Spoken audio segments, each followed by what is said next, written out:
শনিবার ২১ ফেব্রুয়ারি, মাত্র কয়েকদিন বাকি, আর সেই দিনটিকেই ঘিরে বাড়ছে বৈশ্বিক উৎকণ্ঠা।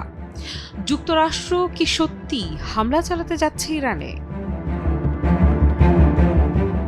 মার্কিন প্রেসিডেন্ট ডোনাল্ড ট্রাম্প সম্প্রতি হোয়াইট হাউসে উচ্চ পর্যায়ের নিরাপত্তা বৈঠকে বসেন। সূত্র বলছে, সামরিক বিকল্পগুলো টেবিলে রাখা হয়েছে।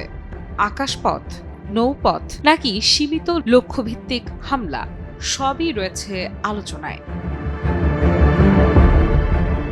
যুক্তরাষ্ট্র ভিত্তিক সংবাদ মাধ্যম সিবিএসকে এক মার্কিন জ্যেষ্ঠ কর্মকর্তা জানিয়েছেন, সপ্তাহ শেষ হওয়ার আগেই অভিযান চালানোর পূর্ণ প্রস্তুতি রয়েছে যুক্তরাষ্ট্রের সামরিক বাহিনীর। তবে ট্রাম্প এ ব্যাপারে চূড়ান্ত কোনো সিদ্ধান্ত এখনও নেননি বলে দাবি করেছেন তিনি।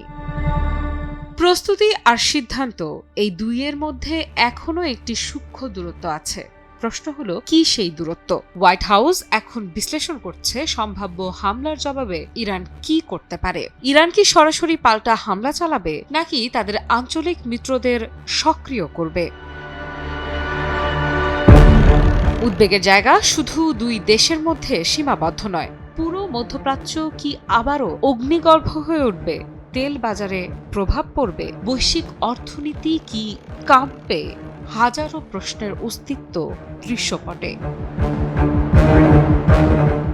এদিকে আরও একটি ইঙ্গিত মিলেছে, মধ্যপ্রাচ্য থেকে অস্থায়ীভাবে কিছু মার্কিন সেনা সরিয়ে নেওয়া হচ্ছে। সামরিক বিশ্লেষকদের মতে, বড় কোনো পদক্ষেপের আগে এমন রিস্ক ম্যানেজমেন্ট অস্বাভাবিক নয়। তবে এটি কি আসন্ন অভিযানের নীরব সংকেত?